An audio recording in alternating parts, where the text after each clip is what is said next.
Friends, ఎండాకాలం వచ్చేసింది. మామిడి పండ్లు వచ్చేస్తే ఇంకా మనకి జ్యూస్, షర్బత్స్ చాలా చేసుకోవచ్చు.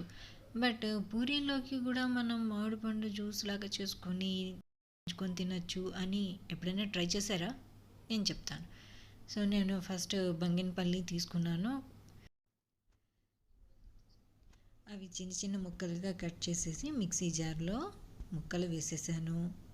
ఆ తర్వాత పంచదార, ఇలాచి పౌడర్ కూడా వేసేసి కొంచెం పాలు వేసి జ్యూస్ లాగా చేశాను.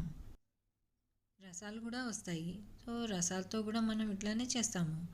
సో ఎనీవే ఇట్లాగా నేను జ్యూస్ లాగా చేసేసి అందులో కుంకుమ పువ్వు వేసేసి రెడీ చేశాను. దీంట్లో పూరీలు నంచుకొని తింటే ఆ టేస్ట్ చాలా డిఫరెంట్గా ఉంటుంది. ఎప్పుడు మనం కూరలు చేసుకొని ఆలు కూర కానీ మసాలా కూరలు కానీ చేసుకొని పూరీలు తింటాం. ఈసారి నేను చెప్పిన ఈ పద్ధతిలో ఒక్కసారి పూరీలు తిని ఎంజాయ్ చేయండి.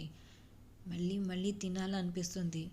సో ఈ రెసిపీ నచ్చితే నా ఛానల్ సబ్స్క్రైబ్ చేయండి, లైక్ చేయండి, షేర్ చేయండి. మళ్ళీ వేరే వీడియోతో కలుస్తాను.